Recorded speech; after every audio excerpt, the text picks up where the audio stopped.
welcome back to our little Italian homestead. Now, Christmas in rural Italy is a magical experience in itself, but it's even better when you get to share it with friends. So I'm delighted that we've got two friends from England visiting us today, and we've got some great things planned in, including visiting one of the best Christmas markets in Abruzzo and celebrating one of the biggest national holidays in Italy, the Feast of the Immaculate Conception. So come along and spend a festive few days with us. I really cannot wait for them to arrive. We're just on our way to the airport now to pick up our friends, so I'm super excited. The last time we saw them was in April when we went to see them in London, and they've never been to Abruzzo at this time of year before, so it will be really nice for them to see the change of scenery, the snowy mountains and all the different things we get up to in the autumn. Here's our teeny tiny airport. It's very handy. It's only about 45 minutes away from home, and although it doesn't have a huge amount of flights, it does fly to England every day, which is great.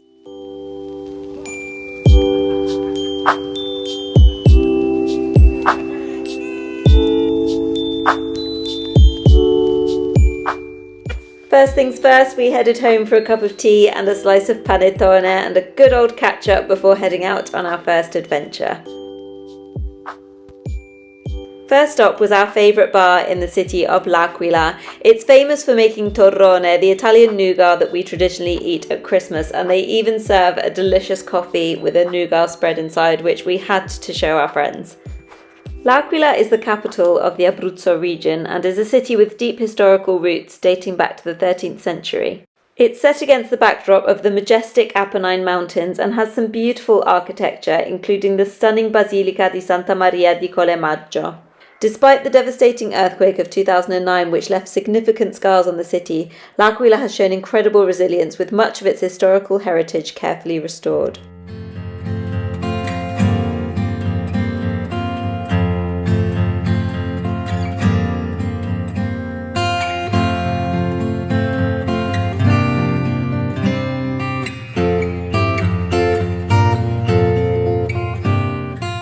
It's become a little tradition of ours to come to this shop every year and pick up a new Christmas mug. This is where I bought the one that looks like Boo last year.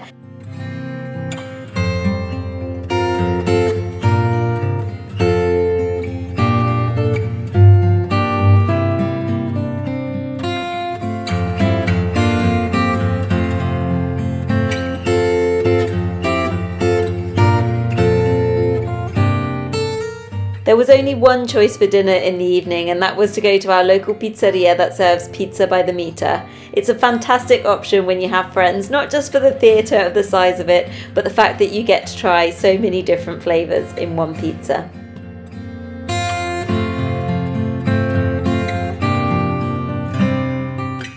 The next morning was the Feast of the Immaculate Conception, which is a huge celebration in Italy each year, and I wanted to take my friends along to one of the processions as it's something they would never see in the UK. It honours the belief that the Virgin Mary was conceived without original sin, preserving her purity from the moment of her conception. Aside from being a national holiday marked by religious processions, it's also the day that Italian households tend to put up their decorations and their tree, and it really kicks off the Christmas season.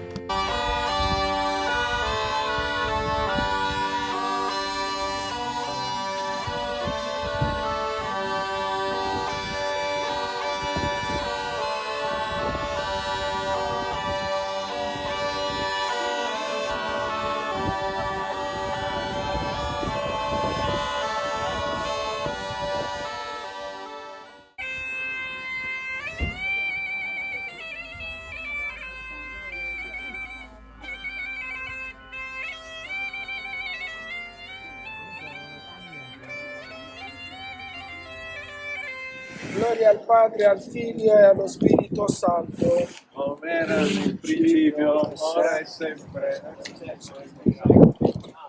Ave Maria, piena di grazia, il Signore è con te.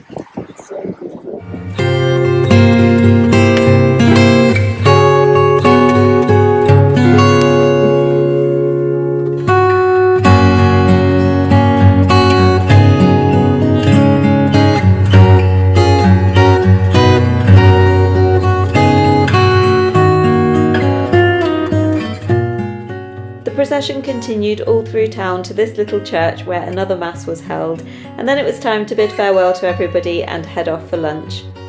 We picked a very unpretentious family-run restaurant that we love to go to on a Sunday. It serves authentic Abruzzese food with really hearty portions and a very cosy atmosphere. This is the famous pecora alla calara, a mutton stew that shepherds would traditionally eat in September when they set off from Abruzzo for the warmer climate of Puglia for the winter.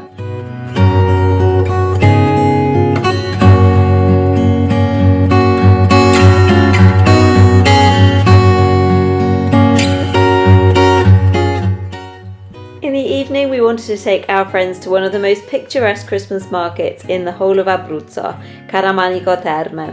Caramanico was voted one of the most beautiful towns in Italy, and it's easy to see why. It's famous for its natural thermal springs, which have been used since Roman times for their therapeutic properties. Unfortunately, in recent years they've been closed, but the Christmas market still draws a huge amount of visitors to the area.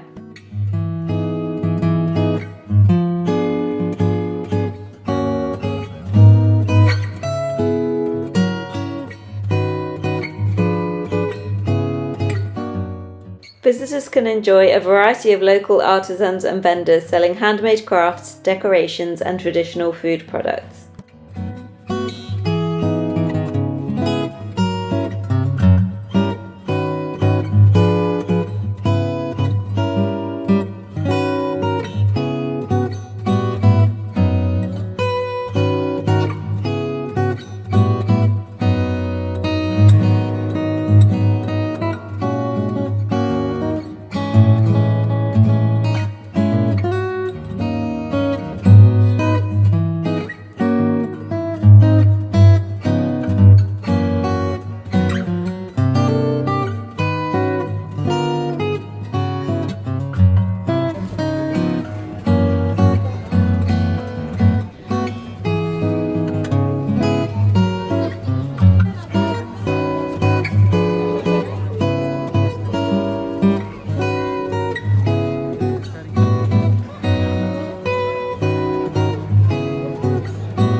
Hello and a very good morning to you all. I'm up early making Christmas crackers this morning because they're not something you find very easily here, and we wanted to have a proper Christmas Day dinner with our friends before they leave this evening with turkey and all the trimmings.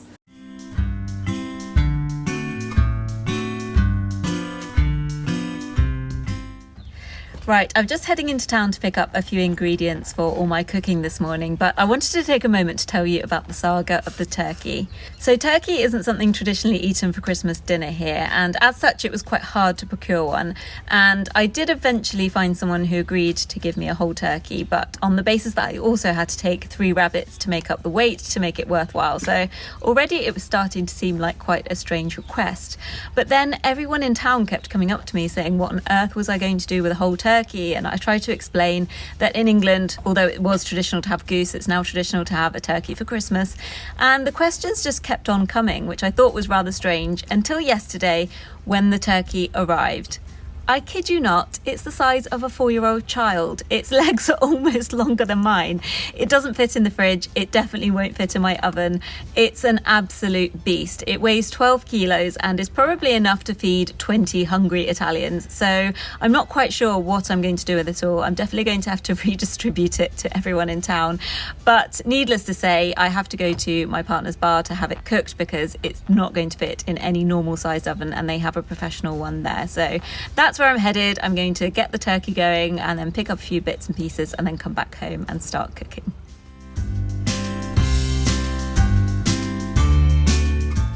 Right, while the turkey is crisping up and going nice and brown, I'm going to make a start on all the other bits I need to prepare this morning. So I'm going to start with dessert so that when I have garlicky fingers it doesn't ruin everything. So I'm going to make my Nutella cheesecake and then whip up some more mince pies and then make a start on all the side dishes. I probably won't be able to film much of this because I've got an awful lot to prepare in 2 hours, including some pig-friendly mince pies, so I'll probably just show you the finished result.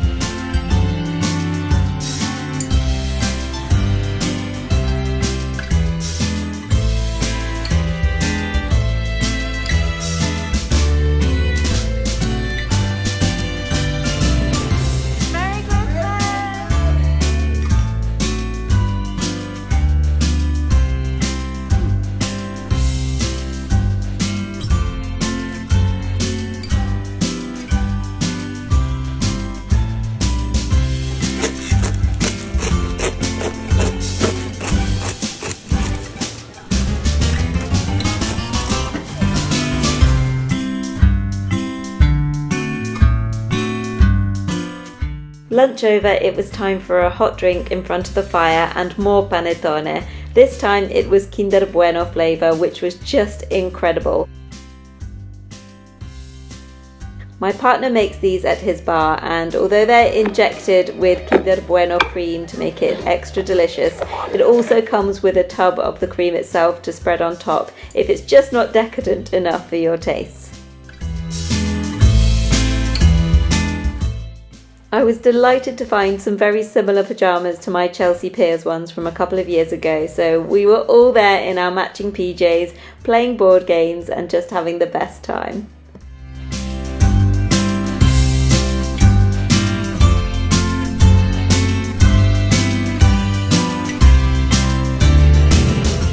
They'd also bought some copies of my book about Tabitha Trotter, my mini pig, for me to sign, so I'm going to use this opportunity to make a shameless plug and let you know you can buy it from Amazon if you're based in the UK.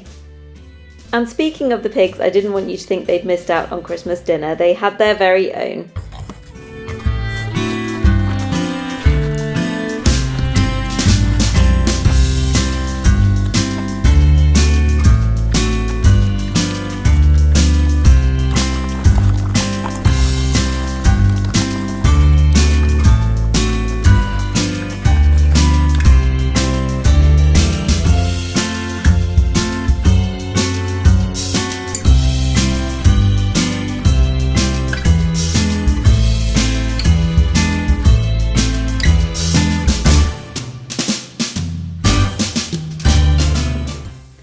We've just dropped our friends back at the airport and we had such a lovely time, even though it went far too quickly. But now it's time for me to start on a major cleanup mission, so I'm going to leave the vlog here. But thank you so much for spending another festive day with us, and see you again soon.